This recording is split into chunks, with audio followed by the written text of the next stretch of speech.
opportunity. Thank you for choosing to spend your time here with me.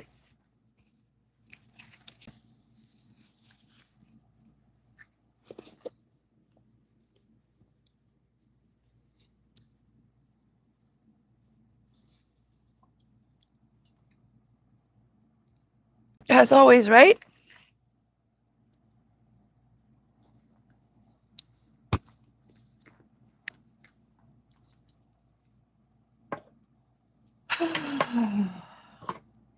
Whoopsie. Okay. Okie dokie. Apologies. I probably should have done this before I sat down. But here we are. It is what it is. I've got my incense going. I'm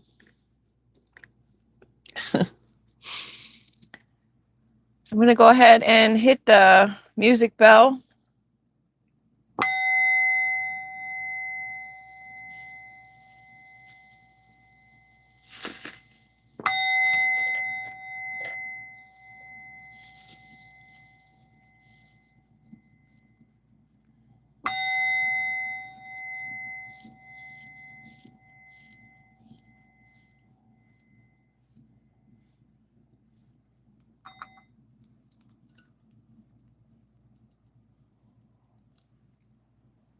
So yesterday I saw another reader, and the title of the video was something to the effect of, I feel like a horse's ASS because I told her she was crazy, but I found out that she was telling the truth. So granted, they say that the things that you read or the things that you watch or whatever can sometimes trans over into your sleeping state, right? And so you probably have it subconsciously after you've seen that. You could have dreams about whatever it is that you saw, and you could make the dream happen and according to what you saw or whatever. I mean, granted, those are people who, I don't know who said that. So I can't say if it's people who don't know. I can't say if it's people who do know, because who does the science of dreams? I don't know, to be quite honest.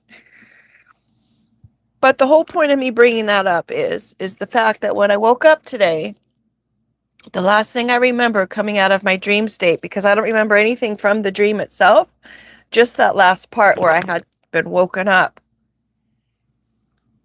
And it was someone saying to the effect of those same words. And then they said, but she was telling the truth about the 5 COPs that were trying to KILL her.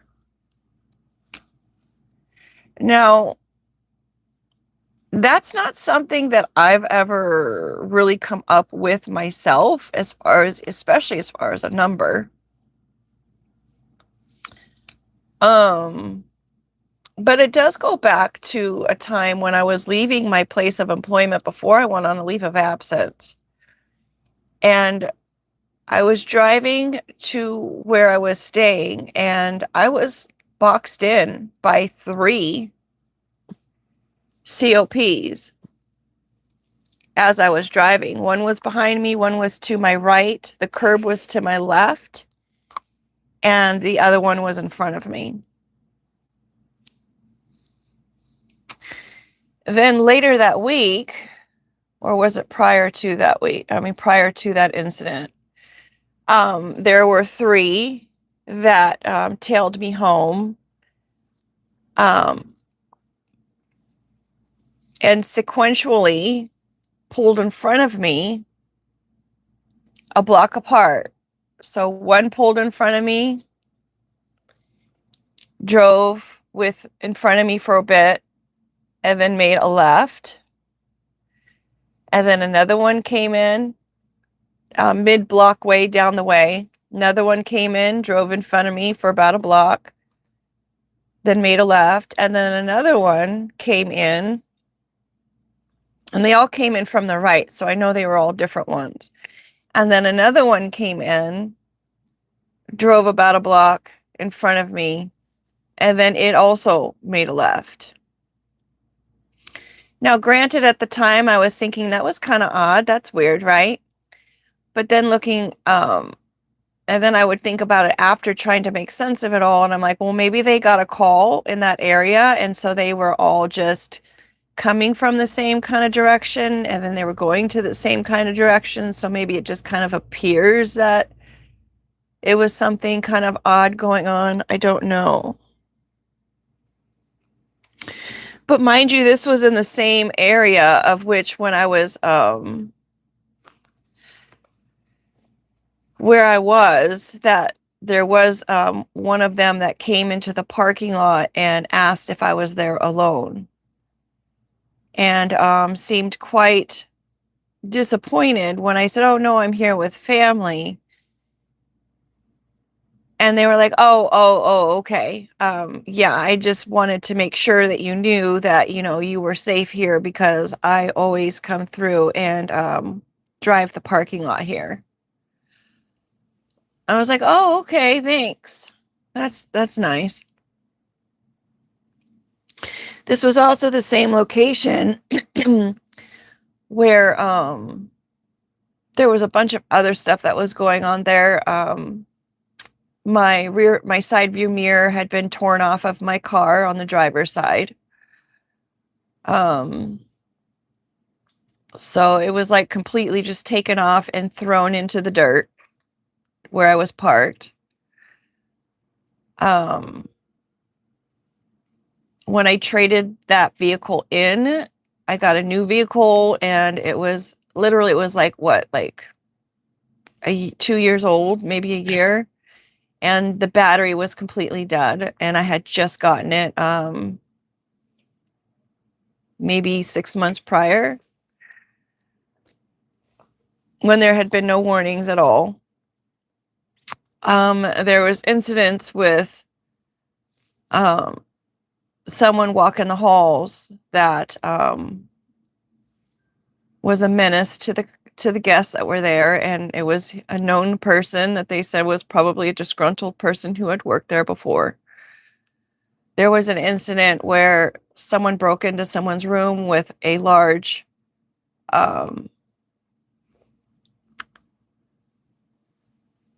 let's just say tool, and then only to be discovered that it was left at the family member's door that was on a different floor from them in the morning, which, I mean, it was very disturbing. And apparently the person took that tool to the local police department, and they really didn't have much to say about it, because they said, well, if they didn't actually use it, then there's not really anything we can do about it. It's just being placed there. I was like, well, I hope they took fingerprints off of it or something to find out what was going on. Anywho, there was a lot of stuff that was going on there. It was in a very nice area, which makes it even more odd. There was another encounter when I was in the parking lot with someone, and he had this crazed look on his face, and he's like, oh, so you're next, huh? As I was getting out of my car, I'm like, next for what? And he starts smiling at me. I don't remember what I said to him after that, other than like, well, have a good day, because I hope it's next for winning the lottery or something. You know what I mean? I had never seen this person before in my life. I should probably make a card about it, because it was a very distinct face. So just to fill in the blank of which I didn't mention, I was on a leave of absence from my job.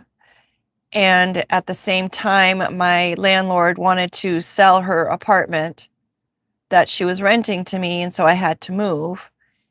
And so it's like, how do you rent a new apartment if you're on a leave of absence from a job? Makes it a little bit difficult. So I thought it would be for about a week. We ended up being at this hotel for a year. Mind you, $3,300 a month for one room.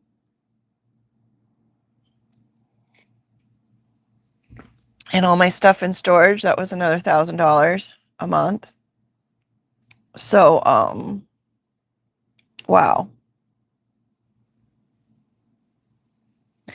Anywho, here we are now. And so that was just a long story of the fact that I had that dream about the 5 COPs that were apparently, and it's like you hear things like that and you don't ever want to believe it because you think, at least I was like, well, they're on the up and up. They're going to always do the right thing and they have an oath. And, again, movies can tell you differently. And then here you are not wanting to believe the hype on a show or a movie. And then here it is potentially something potentially or allegedly something that you could be experiencing in your own life. We've got magnify. I'm just taking the cards out in order to shuffle them again from last night's shuffle. We've got coming to collect. The coming to collect card is maybe someone made a deal with the devil and the devil's coming to collect because they couldn't hold up their end of the bargain. I do not know. That's under the magnifying glass. Maybe someone's just taking a closer look at somebody else's part in something. I don't know. We've got travel, a passport. So somebody, whoever is being collected upon, could be trying to get out of the country.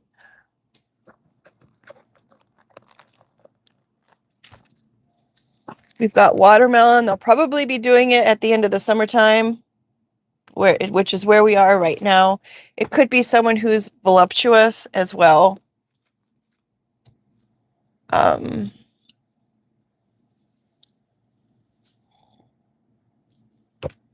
Maybe someone needs to be transported out of the country. This person isn't for everyone. A lot of people like this person, but not everybody likes this person. And I'm saying that because of the watermelon. Not everybody likes watermelon. I'm one of those people. I keep trying to like watermelon just because it always looks so good when everyone else is eating it, but I cannot. We've got frame. Maybe someone's being framed in this situation, and so someone's trying to take a closer look. This is a man-made situation. Slow moving. Man-powered. Someone's in the hot seat. I just saw the number 4, and then I saw a shack, but then I hesitated on it, and so now I just had to do it over. We've got the communication card coming out. Maybe someone's going to come in and tell you about the fact that someone was trying to frame you for something. We've got assumptions. Someone could be communicating to you about some assumptions. Maybe the assumptions that you were homeless. Or the assumptions that go along with asking for money on the side of the road. This person was ashamed. I'm assuming that they were ashamed because they only had their eyes showing. They didn't want to show their face. So, I can't speak for this individual. It just appeared with the hoodie over their head and the sign up over their face, and they are only peering over the card by their eyes. I can only assume that they were ashamed of having to be out there and ask money. And who's to say what happened to this individual to create this situation for them to be in? They could have been a targeted individual. They could have been somebody who, was being gang stalked. They could have been someone who fell into addictions. They could have been somebody who had a medical issue and, they were only living paycheck to paycheck. So it just made them run behind. Who's to say? Maybe they helped somebody and then the person they helped didn't pay them back like they said they would. And so then it was just a domino effect from there. But it definitely erupted, whatever that decision was. And in regards to whatever that decision was, you just got to let it go. You don't have to, but If you let it go, then of course it will come to light because there's someone watching in the background. We've got the submarine. This is also my Pisces card.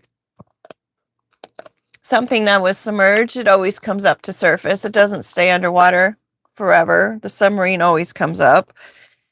And then we've got the little red hen, which was a story about a little hen that, kept asking people around them for help. It's like, do you want to help me? Do you want to help me in the garden? And they're like, no, I'm busy. I want to do something else. And she's like, all right. And then the wheat gets made and she's like, do you want to help me till the wheat? And they're like, no, that's fine. I have something else I need to do. I want to just go ahead and lay in the sun. She's like, okay. And then she's done with the wheat and then she makes the bread and she's asking people, do you want to help me make the bread or carry the flour over to the house? No, I can't. So needs to say every single step of the way she has asked for help, and every single step of the way everyone on the farm has denied help. They always had something else to do. They were always so busy. They were just turning their backs on her and just didn't want to help. So finally the bread is done. Everything's been made. She's handled everything. And now once everything is done, everyone wants to come around her. And they're all expecting that they're going to be able to have some of this bread.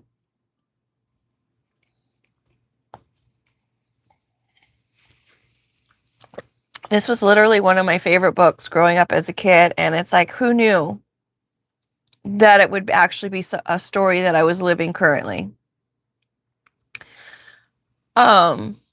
So I don't recall whether she helped. I mean, I don't recall if she actually gave them or shared some of the bread with these people. But I want to say not. I want to say that was the whole point of the story was, I don't remember. I would have to ask. Hey, Google, do you know the story about the little red hen?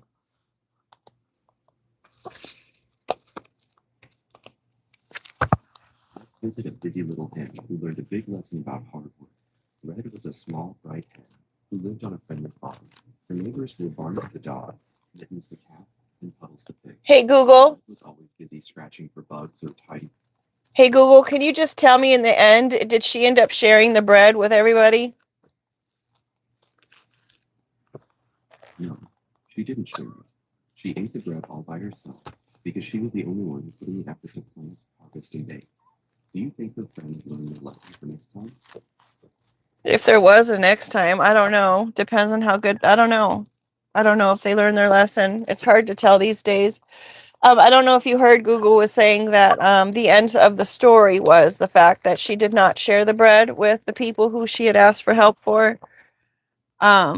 Because in hopes of trying to, have them learn a lesson about it. She did all the work, so she wasn't going to share it. Come here, little one. It's a tough situation.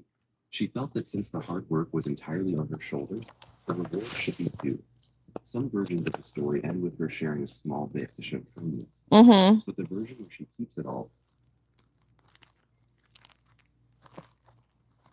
So there's that. And I think that's where I was like kind of on the fence about. He said that there was a version of the story that showed that she shared it to show some kind of kindness to people, even though she did all the work, which I think would be a greater lesson for others is actually, you guys didn't even help me. I asked you guys for help all the time. So maybe in saying that, I don't know if that would be like throwing it in their face or if that's literally just giving the facts of the scenario. I have someone who thinks that me giving facts to a scenario is throwing it in their face, but in actuality, I'm just trying to show you the facts of what had happened and the reasonings why things happened the way they did. It's not throwing it in your face. Come on, take accountability, right? So in the story that I was thinking, I would end up sharing the facts, and then maybe a little bit after I would say, you guys can go ahead and have some. And I would serve whatever it was that I had made, and I would share little part of it with the people who said that they didn't want to help, just so they can maybe reflect on the fact of, wow, I really didn't want to help this person, but here they are, they're still sharing it with me. Granted, that's going to land on deaf ears for some because that's just the way that it is. I know that I've always wanted, especially when I was on my leave of absence, I was hoping that they would do the right thing and resolve the issue and then I could return back to work. But that didn't happen. I was completely shut out. I was completely ignored. I was completely discounted, and they didn't really care about what had happened. No concern about it at all. And so, not to mention, it's been really difficult to find another job. So there's that. And here we are. Okay, so I have all the cards back into the case, and I took the front ones to the back because that's just how I do it. So, because I don't want to know what's in the front. And then I took the back ones and I put them somewhere else in the set up. And here we go. Back of the deck, we have the clothesline being hung out to dry. That's our overall energy here. Being hung out to dry. And then now I'm going to hit the center of the deck. And we've got the golden finch. The golden finch, they say if you see one around you, it means that Jesus is around. So when I heard that statement, I was like, oh, I've got to make a golden finch card. Now, mind you, all of these cards, the ones that I've made, they're all in different stages. Some of them are just the word, like the golden finch, because I haven't gotten to the point of being able to color it in yet or to draw it yet. This one, of course, as you see, is drawn in. It's just a rough sketch with the word underneath it, and I will be, coloring that in at some point. And then we've got others that are completely colored in, like New Day.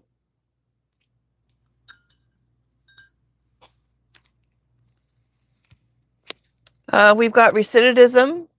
The New Day is going to continue to return with Jesus at the start of it. And then we've got our sacral energy, our sacral chakra energy, which is your creative energy and your essence of who you are is going to return every single day because you've got JC in your corner, right? Even though JC was hung out to dry pretty much, he was just left to the wills of these people who were wanting him not to be there. In my opinion, they didn't like, I mean, obviously, I don't know if it's just my opinion or not, but they didn't like what JC was, what he stood for. And they felt threatened to the fact that whatever it was that he was sharing, as far as consciousness and kindness and love, is actually the way of the religion, what it should be, because he wasn't there to spread a religion. He was just there to share consciousness and kindness and love, and wherever your heart is, that's the way that you will be judged. You're judged on your heart, not on your efforts and your merits. They didn't like that because it threatened the structure and the foundation of what it was that they were trying to teach, and when they were trying to keep everyone in a place of fear. So they wanted to make sure that not too many people believed in what he said, and they figured that if we can limit his reach, then of course we can still control the masses.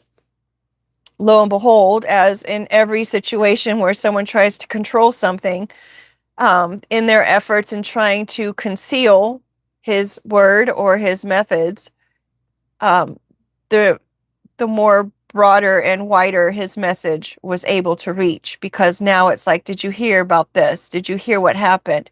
Did you hear the news? And so they're like, okay, well, let's go ahead and keep control of the narrative at least, and we will conduct our own belief systems and our rules and our regulations about it, and then we'll go ahead and share that as the doctrine of our religion. And here we are, with consciousness and with love and kindness. And yes, Jesus is the way, but Jesus's way of doing things is actually the way.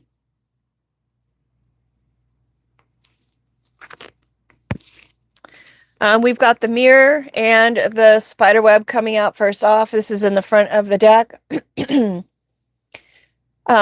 Reflecting this trap of sorts.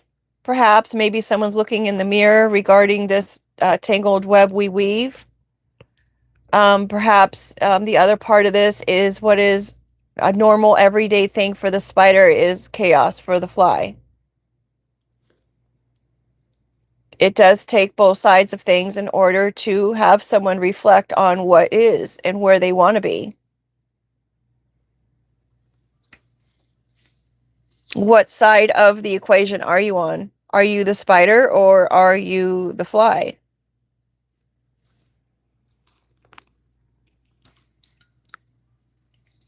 One wrong turn and there you are in that web. Could that be considered chaos magic? Perhaps. If that's the case, I would just probably go clean your mirrors.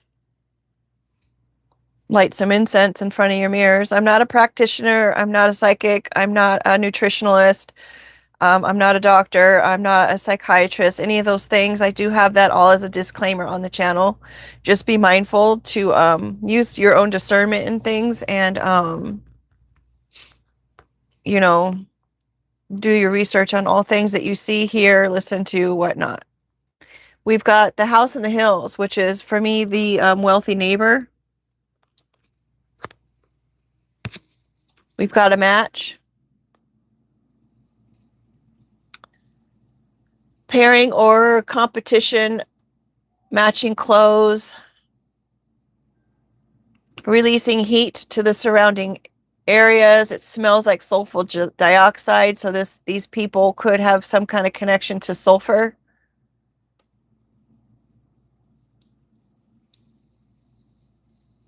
To ignite, kindle, spark. Friction causes the top of it to heat up. So there could be some friction with a couple who's living in the hills because of all this chaos magic. When pigs fly, well, they're flying today, folks. Maybe in a million years, they didn't think that they would ever have any kind of kickback from whatever it was that they were doing, but here it is. We've got bitter, and now they're bitter about it. They didn't think they were going to get caught, but they're caught. And they're being hung out to dry. And why is that? Because JC is here with every new day. He keeps coming back in order to restore your essence and your creative energies. All that what makes you in your sacral chakra. So there's that. We've got the whole kit and caboodle. That's the whole kit and caboodle. We've got all the details. We've got all the supplies. We've got everything that we need.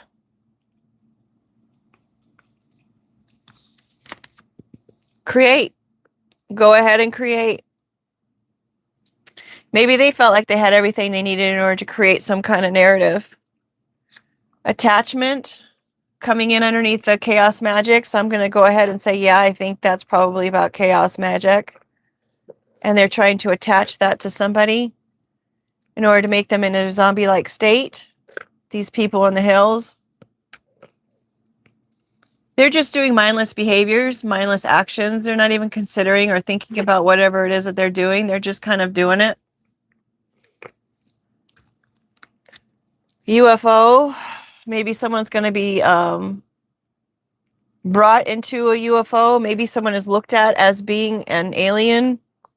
I just got an earring. They're seeing this person as an alien, not from this world. Maybe they're trying to copy this person now at this point. We've got a pickle. Because this person isn't who they thought they were, and because they were doing the mindless activities that they always do on an everyday basis that they've never gotten caught for before, now they're in a pickle. Clubs. These can be any kind of clubs. I do have other cards on it to tell us what kind of clubs, but it could be bicycle clubs, since we had the bicycle come out before, like a motorcycle gang. It could be people who are related from the judicial system, the prison system. It could be fraternities, sororities. It could be lodges, Elks Club. um, the secret societies. It could be any of those kinds of clubs. Could be people who all go to AA together, um, or NA, or all the other ones that are A something. The thing that we have to remember, though, is there could be one particular person who's part of multiple different clubs, and then that person can also ask for help from people from multiple different clubs, and then they could spread the word, and then all those people from those other clubs can gather resources and help from these other people, right? So it's like the list goes on as far as people who can come out of the woodwork. And as we were talking about the assumptions card, and they can come out of the woodwork, and then of course they could create some kind of gang stalking or targeted individual kind of campaign against somebody. Perhaps that's the way it's connected, like it doesn't even have to go over the computer systems. We saw in the news that they had special words and terminology that was being used to others signify different things.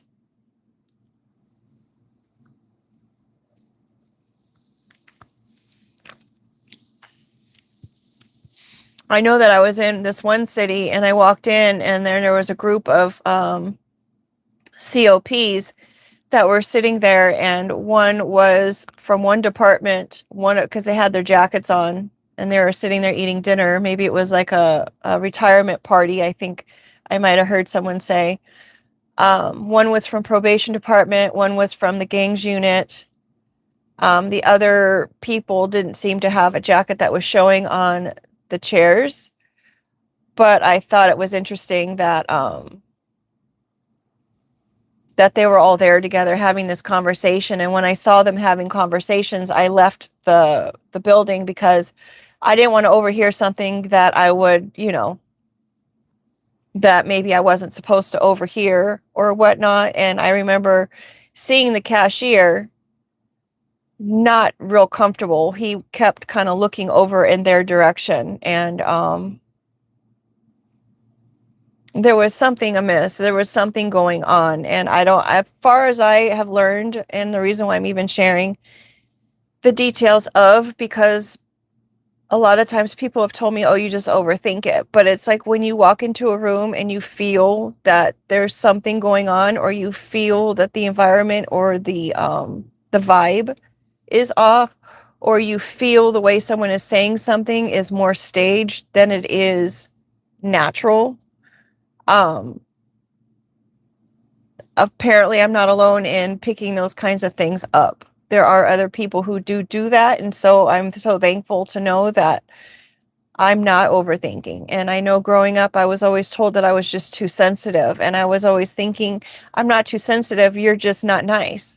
You know what I mean? It's like sensitive is probably the natural state, whereas someone who's not nice to cause someone to feel sad for something that they did intentionally, that's not nice. You know what I mean? It's just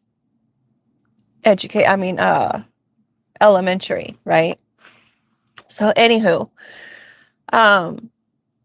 I apologize for going on the tangent, but remember, this channel is I'm making art, and it's like a diary of my art, and I'm telling stories through them. So a lot of times it's going to relate to what I've experienced, and what I've had to deal with, as a way as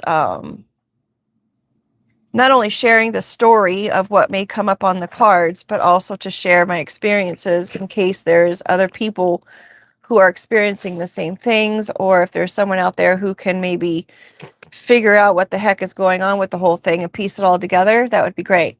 So when you're not invited to the funeral, there's a reason for that. If you're not invited to the funeral, or if you're not invited to the club, or if you're not invited to the party, if you're not invited to the meeting or whatever, you just were not invited. There's a reason for that. They want to either keep something from you, or they want to keep you from everyone else who has been invited. So if there's a funeral that had happened and you were not invited to it, it's probably because you were left an inheritance in the will. I honestly believe that there should be a central place for wills that are all housed for the person to submit it to before they're passing. Because if you wait for it to be submitted after someone's passing, you're relying on that person who you made the executor to file that with the county. There should be a pre-file. I mean, granted, that's not a complete safeguard, but if there's some kind of email or some kind of notification system that alerts the person who was placed in the will, then that person is notified about what it was that they had inherited or whatnot, or they're invited to the meeting or whatnot.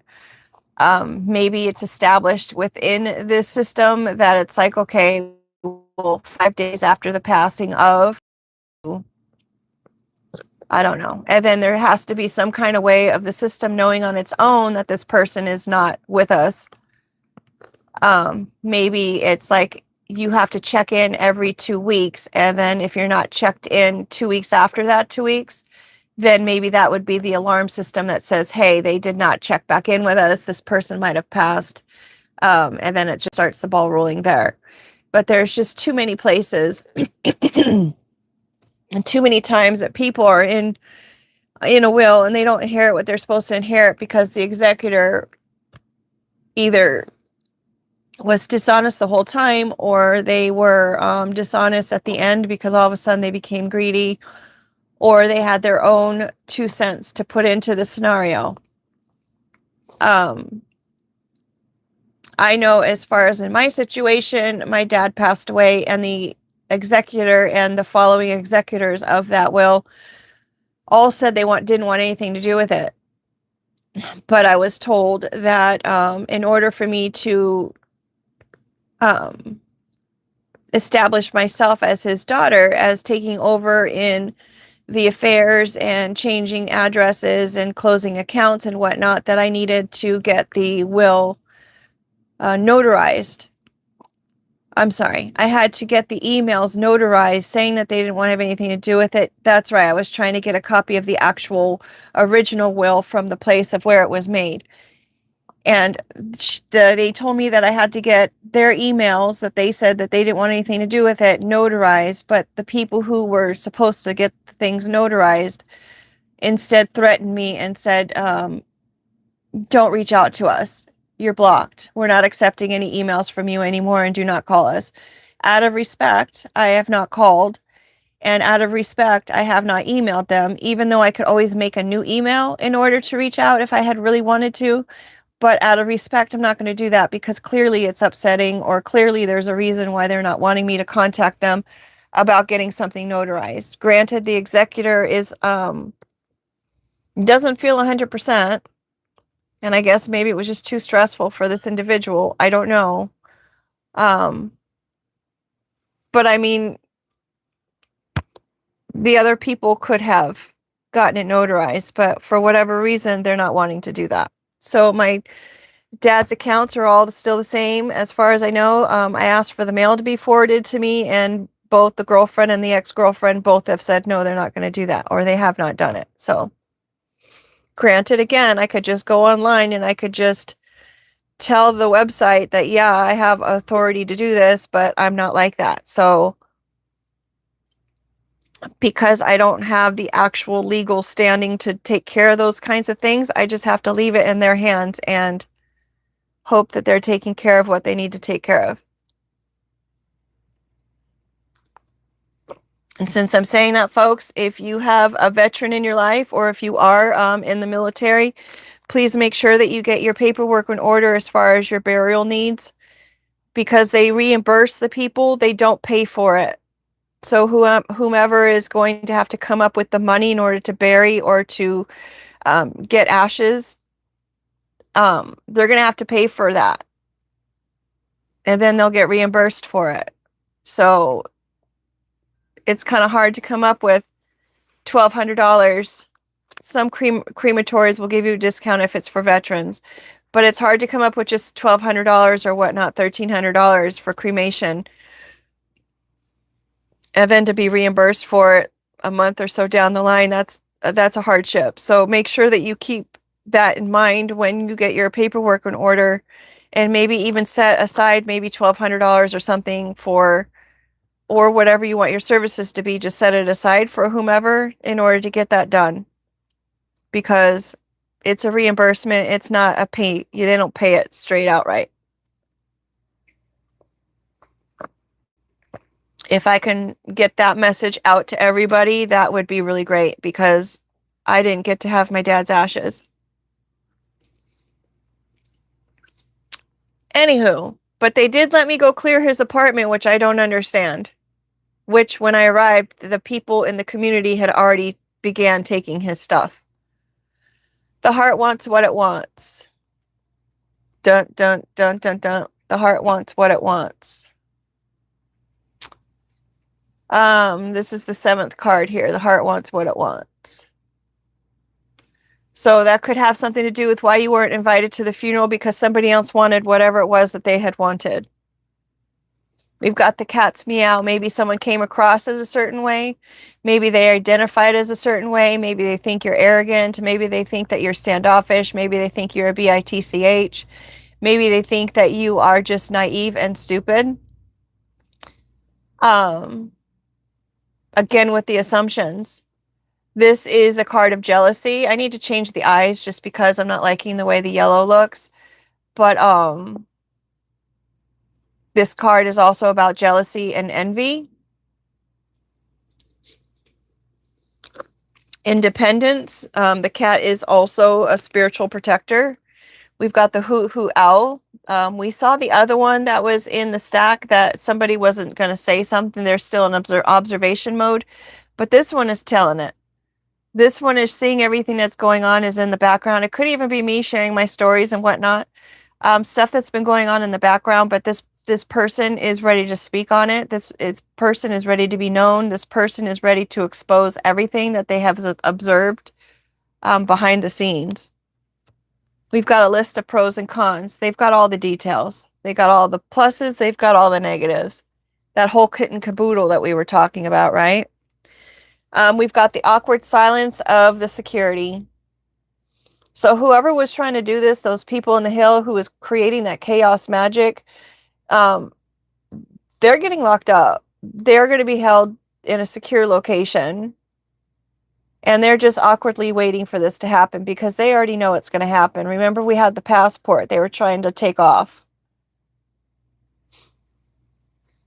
And you have to also remember that the reason why all of their little antics didn't work is because we had JC in the corner of the person who this was all being done to and who they were trying to attach things to. And probably this person who they thought that they just knew because of their appearance of who they were and how they were going to go ahead and do this person, not realizing that they were so connected to the Most High and to JC.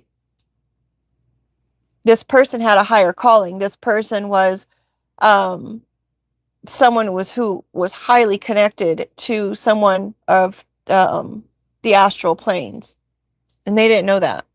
So now they're in this place of awkward silence. Someone should have said something. Someone wants to say something. Someone's waiting for something to be said. But right now, that is just kind of kept secure. It's locked. Someone's in a pickle and they're locked in that pickle. Remember, they didn't think it was going to ever happen. Bon voyage. Someone's leaving. Taking a trip.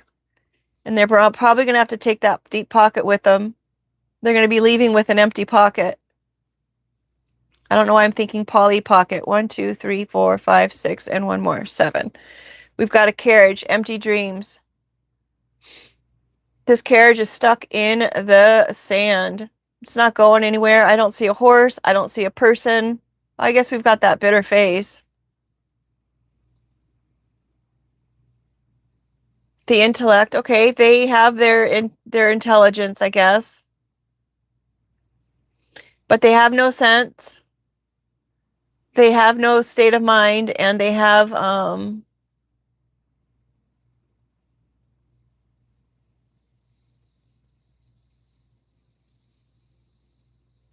the reins connect to the mind.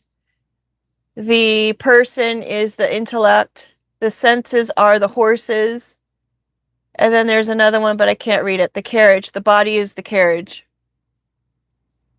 So they think they're really smart, but they have no sense. What is that? Book smarts, street smarts, and I'd say spiritual smarts.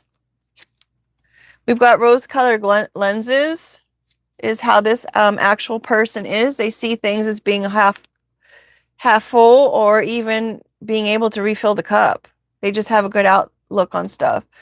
Maybe they're trying to discredit this person's way of seeing things, take it away from them with the pop. It could have someone who is from a place where they call it soda pop. What is that in like the Midwest? People call soda pop, or it could be somebody's pop. USB, something's connected, or something needs to be charged.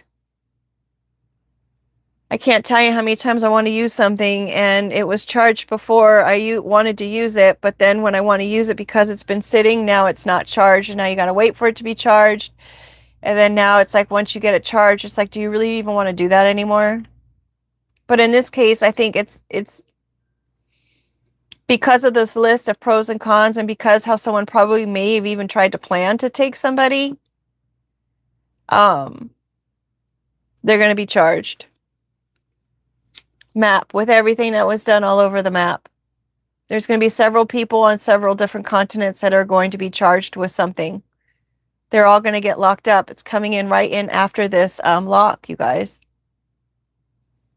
all over the map. Security ... all over the map. Someone's going to be taken care of, comforted, nourished. Could have something to do with the country where is from. A nice warm bowl of soup. We've got court.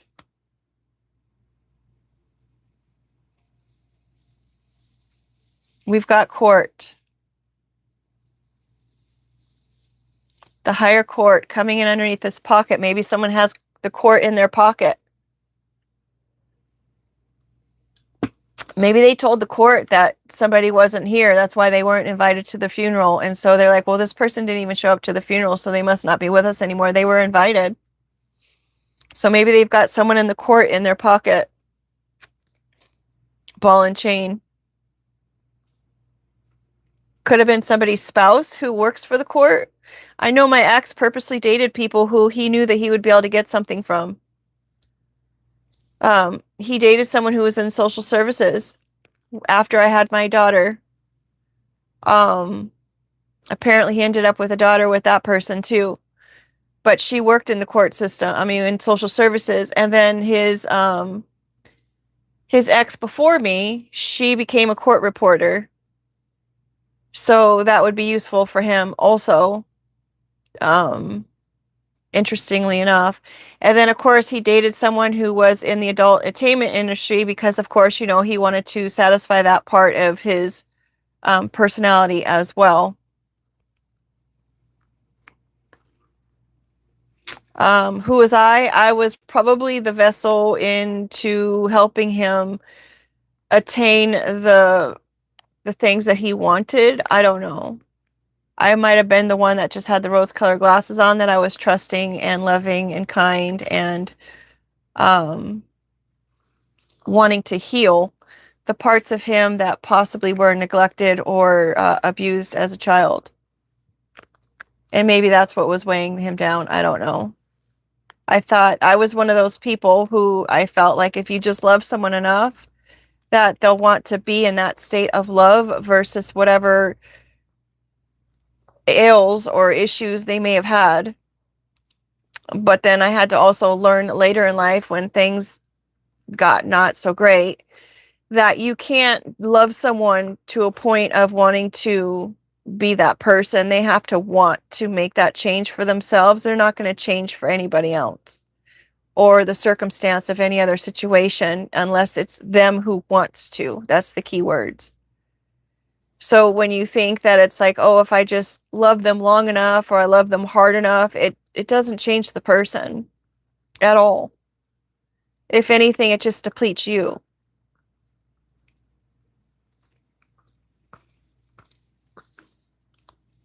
You can always love them from a distance in order to keep yourself in a place where you can continue to love to the multitude of, and not have to be broken down to a point where you have to kind of rebuild yourself, being hung out to dry on the clothesline.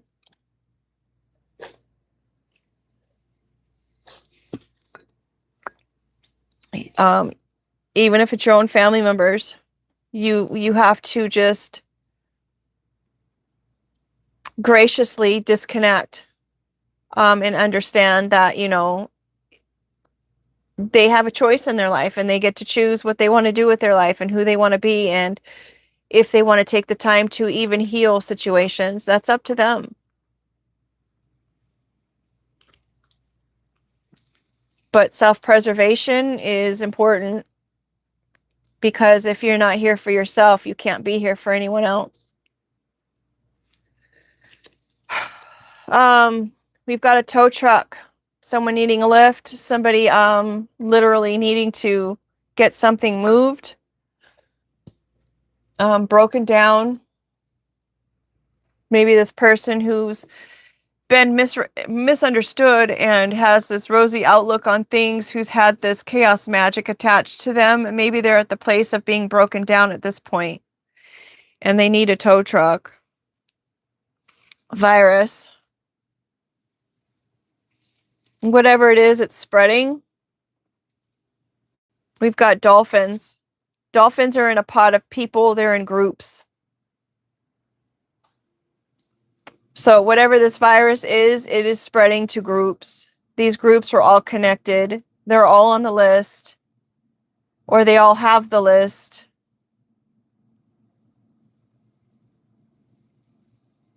The mindless actions of people that is being talked about, it is maybe all these people from the Midwest. That is spreading like a virus, the whole zombie apocalypse. And that all stems from these people who are these wealthy couple who live in a house on the hills. Or they don't have to live in a house on the hills. They could just be a wealthy couple. We've got spectacles. They're making a spectacle of themselves. They're, whatever it is that they've been doing, it's being seen larger now. Somebody can see it clearly. Or maybe someone needs to have glasses on to be able to see clearly. But overall, they're just making a spectacle of themselves, because everyone's going to get locked up who's stuck in this pickle. Down the drain. Someone's being seen as being drained. We've got the number 15, which also adds up to the 6, which is an imperfect person. It's about family. It's about love. It's about, let me ask Google. It's also the 15th card of the tarot, which I don't know what that is. And it could be about a 15th anniversary. It could be the 15th Amendment as well, since we've got court here. Hey, Google, could you turn your volume up, please? Hey, Google, can you turn your volume up, please? Hey, Google, can you tell me about the 15th Amendment, please? It could have nothing to do with it, but let's find out. The 15th Amendment to the U.S. Constitution, ratified on February 3, 1870, prohibits the federal and state governments from denying a citizen the right to vote, race, color, or previous condition of servitude. It was the final Reconstruction Amendment and aimed to secure voting rights for formerly enslaved men. While it was a landmark step for civil rights, many states subsequently used discriminatory practices like poll taxes and literacy tests to bypass its protections, which were eventually addressed by further legislation like the Voting Rights Act of 1965. So it could have something to do with court prejudice, perhaps. Maybe the because the court is in someone's pocket, that they are acting in a way that is kind of prejudice of other people. It's discounting or skewing the court's vote in some kind of judgment. Hey, Google, can you tell me what the number 15 is in numerology? In numerology, the number 15 is often seen as a powerful and fortunate blend of energies. It combines the independence and leadership of the number 1 with the versatility and freedom of the number 5. Many consider it to be a creative and magnetic number, associated with artistic expression, charisma, and and material prosperity. Because it reduces to 6, the sum of 1 and 5, it is also frequently linked to harmony, love, and nurturing, making it a number that emphasizes balance between personal ambition and caring for one's home or relationships. Which is something that we were just talking about as far as loving someone from a distance, because you can't make somebody do something. You can't make someone love you. You can't make someone love themselves. You can't make someone want to live in a place of love. Um,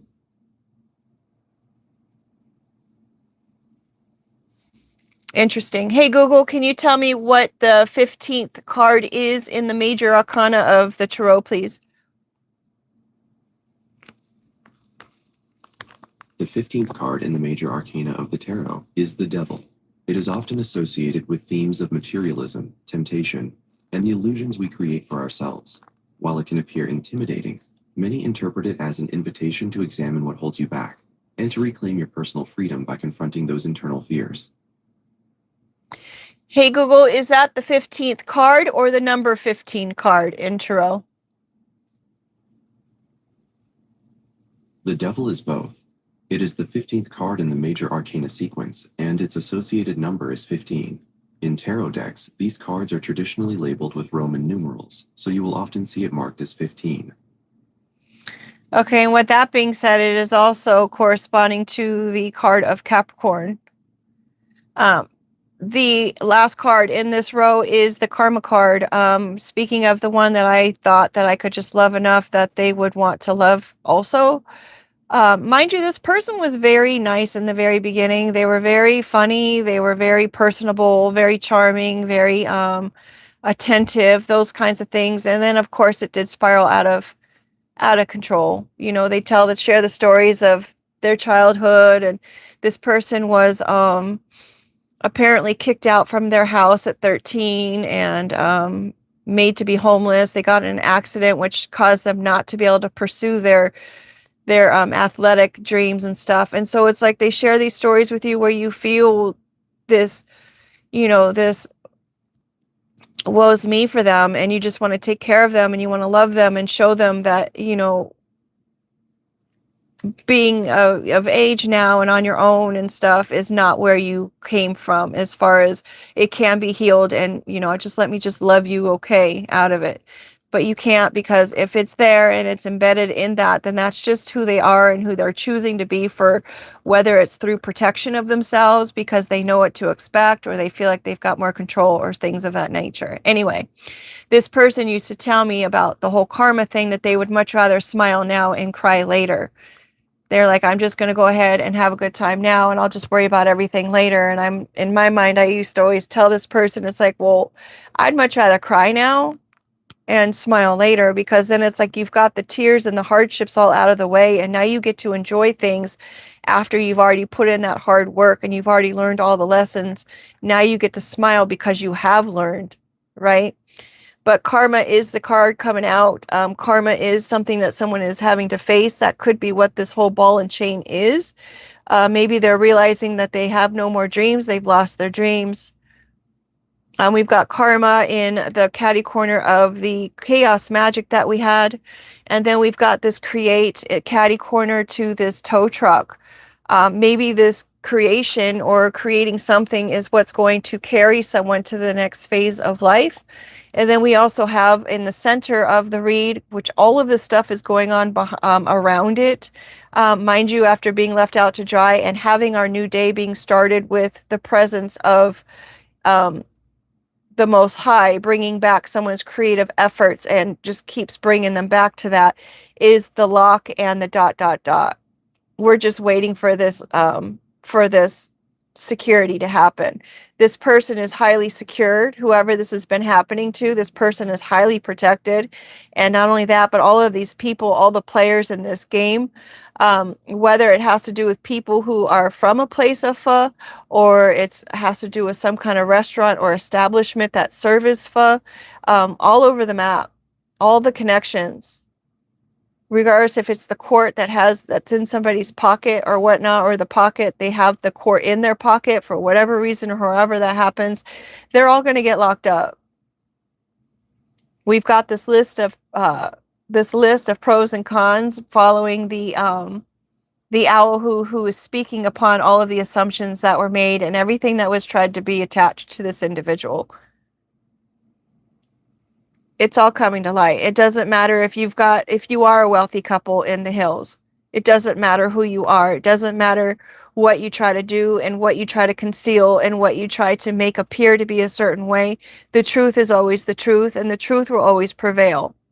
Just like love. Love will always prevail, whether you want it to or not.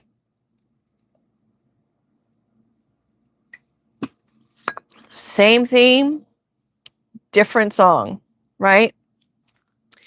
Our outcome is the shaman. Maybe someone's finding out that they are a shaman.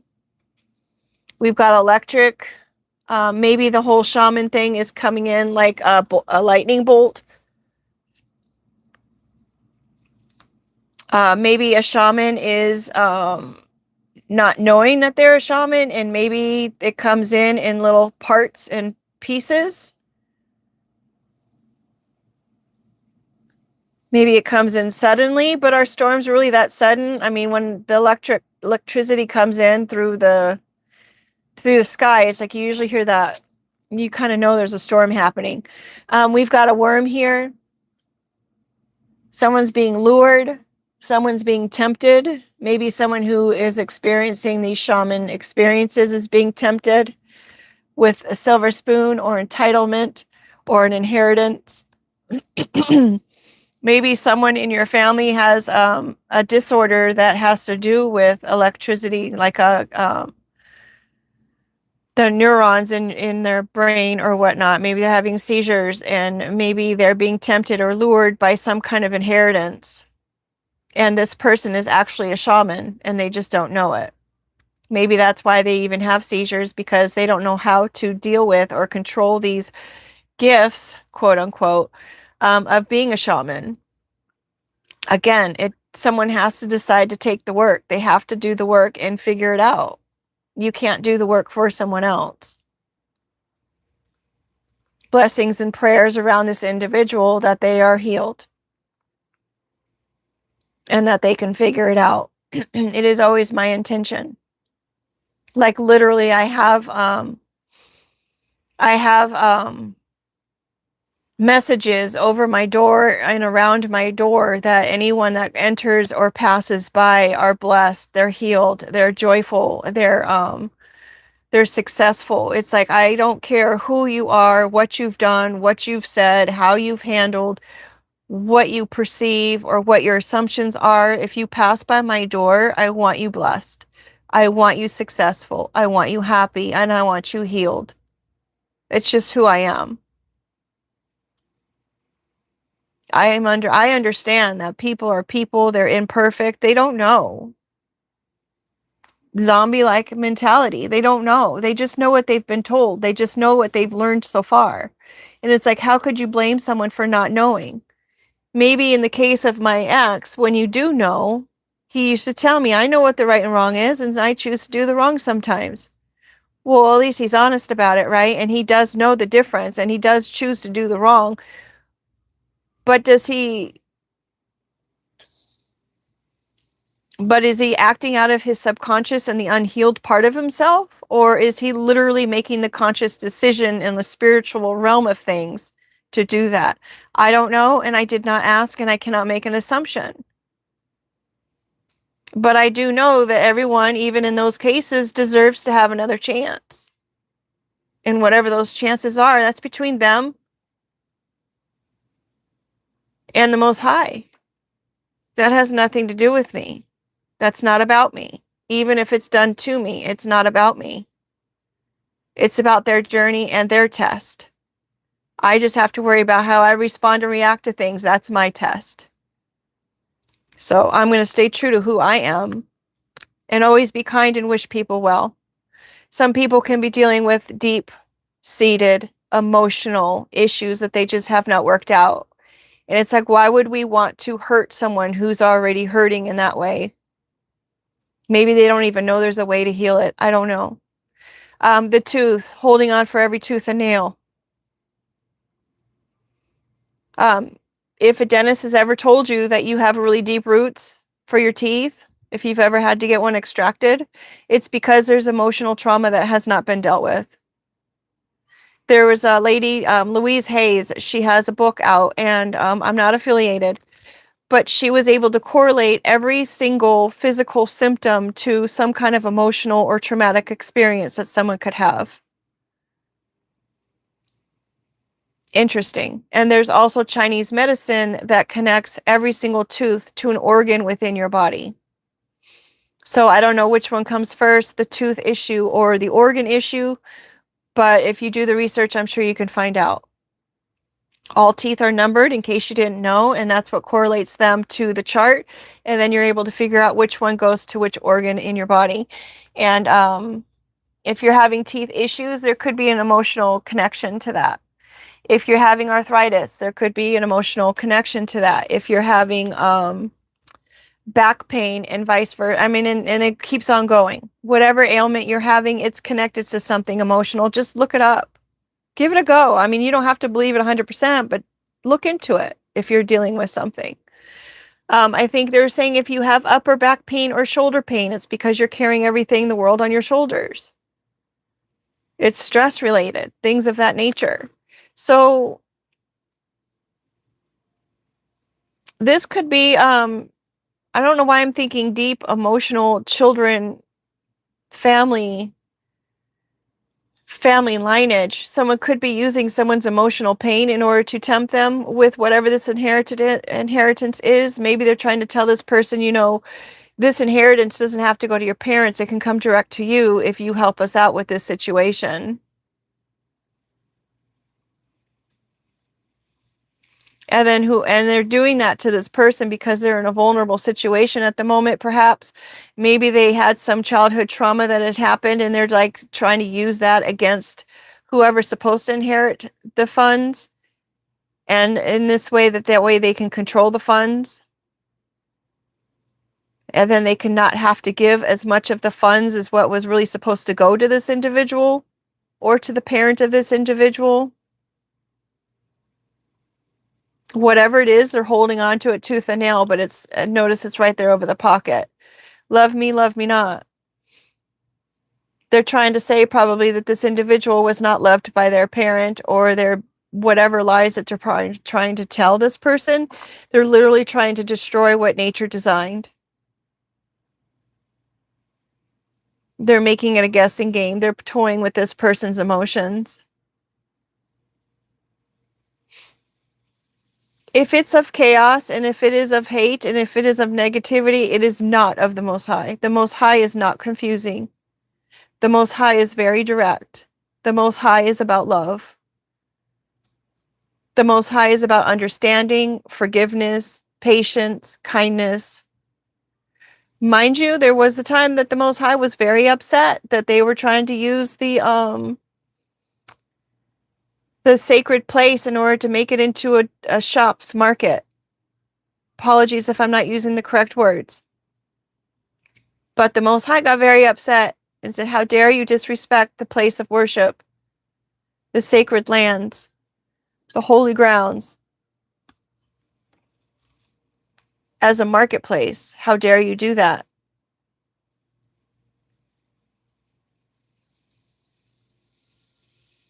How dare you tear up a flower just because you don't know if someone cares about you or not?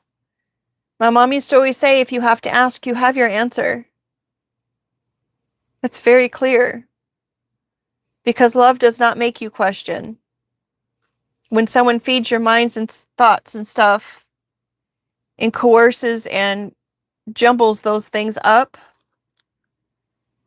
they're telling you those negative things for a reason. They want you to believe and think the way they want you to believe and think in order to be able to maneuver and get over the way that they want to. Plus, upside down, it's a negative. It's a negative. Last card I'm going to pull out is the Pelican. They're just trying to get rid of you. They're trying to get rid of you. They're trying to get rid of your parent. They're trying to get rid of your child. They're just trying to get rid of you. The Pelican, if you didn't know, was on the verge of extinction twice, and both times they came back. The first time they were getting rid of the pelican itself, they were using its parts for different things: purses, powder puffs, tobacco bags, flutes. The fishermen felt threatened by the fact that the pelicans would swoop in and get some of the fish that they would bring up to the surface in their nets. I mean, seriously, a pelican could take maybe 5 or 6, and maybe if there's 10 pelicans, you're taking 50 or 60 fish that you're taking from the ocean for free. Who are you to destroy what God provided? Who are you? So they almost extinct one of God's creations. The other time was from pesticides when they were breaking down the shells of the babies. The shells were so thick that they would snap underneath the weight of the parent. And so of course, new pelicans weren't being birthed. So this could be the situation. Perhaps there's a parent who's a shaman, and perhaps they're nervous that the child of the shaman is also a shaman, and they are just trying to, bye-bye. But mind you, the pelican was on the brink of extinction twice and came back.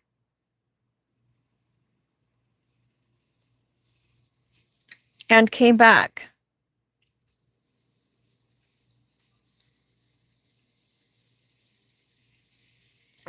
With that being said, folks, I'm going to go ahead and call it. Usually I'll do other 2 sets of cards, but I don't think we need it here. It's obvious that someone has some sorts of protections from our good old JC and the Most High. It's very clear that someone was trying to hang someone out to dry like they did to JC, Jesus Christ. We also have in the center of the story the lock and that awkward silence of people waiting to get locked up. The chaos magic didn't work. They couldn't get it to stick, so this person continues to create through the hardships.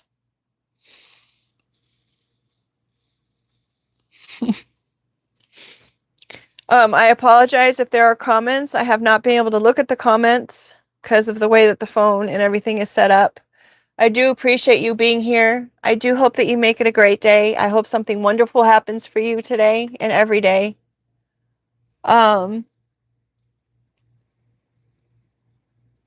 Hello. You watched Harry Potter? I have watched Harry Potter before. Did I mention something about Harry Potter in the story? That's interesting. Swati. Hi, Swati from Bangladesh. Thank you for being here. I love all your emojis. Bye, Prince Shetty. Again, sorry I don't have the, I haven't been able to see the comments until now. D7th Son. Hello to you. Thank you for being here. With that being said, take care and make it a great day. Thanks for being here. If you haven't yet, please subscribe. And if you liked the story, please like the story. Take care. Bye-bye.